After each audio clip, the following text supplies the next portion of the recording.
Who will dominate the world in 2050? The answer isn't simple, but the data already points in a clear direction.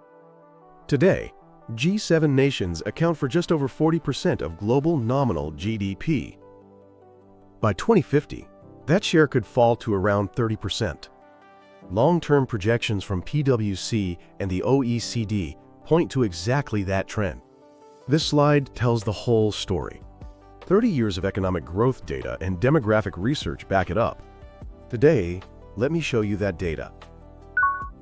The foundation of national power is population. And by 2050, that map will be redrawn entirely. The UN's median projection puts world population at roughly 9.7 billion. The vast majority of that growth will come from Africa and South Asia. India has already surpassed China in population. By 2050, UN projections show India at roughly 1.67 billion, China at roughly 1.32 billion. Sub-Saharan Africa is expanding at a staggering pace, roughly 2.18 billion people, nearly double what it is today. Meanwhile, Europe and East Asia face a deepening aging crisis. Some nations are losing working-age populations, others are gaining them. But a larger population doesn't automatically translate into national power. Whether education, employment, and institutional reform keep pace, that's what's decisive. 3 forces will drive the world in 2050. The first is the United States. Military spending has already reached roughly $1 trillion annually. It will likely remain the world's largest well into 2050. But its share of global GDP will continue to shrink. The era of unchallenged unipolar dominance is ending. The second is China. On a purchasing power parity basis, China has already surpassed the United States. But whether it overtakes the US in nominal GDP terms has become far less certain than it once seemed. An aging population, a real estate crisis, restricted access to advanced technology. These 3 pressures are weighing heavily on China's growth trajectory. The third is India.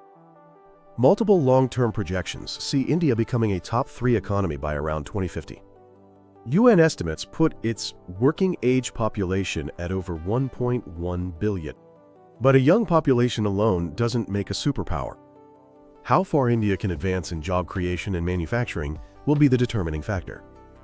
Beyond these 3, ASEAN, Gulf nations, and emerging African regional blocs are becoming critical players in shaping the 2050 order. From an era of hegemony to an era of competition, that is the reality of 2050. For centuries, national power was built on oil and coal. By 2050, that equation will have changed.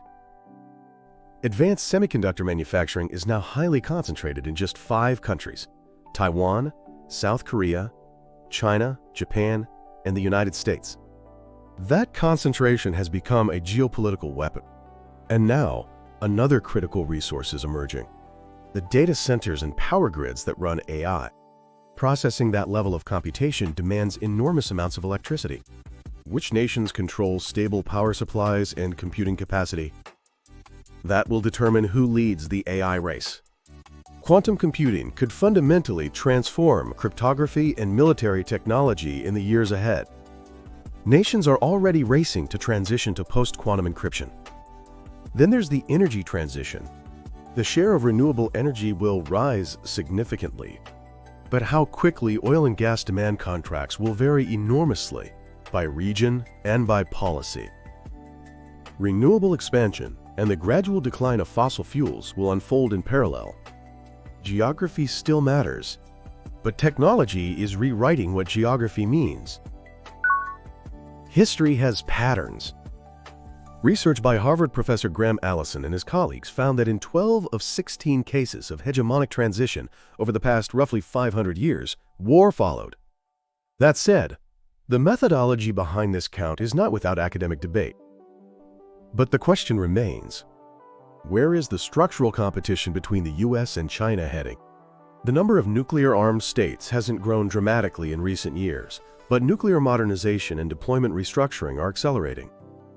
International debate over AI weapons is intensifying, yet a binding, comprehensive governance framework remains absent. Rulemaking is underway at the national level and within the UN, but institutional development is struggling to keep pace with technological progress. A multipolar world is not necessarily a stable world. That is the defining risk. In the world of 2050, where will your country stand? And how will your own life look different? Let me know your thoughts in the comments. Will history's patterns repeat themselves this time? Thank you for watching. This channel analyzes world events through the lens of geopolitics, economics, and history. Not through emotion, but through facts. Not through opinion, but through mechanism, deepening your understanding of the world. If you found this analysis valuable, consider subscribing to explore the truth together. Until next time,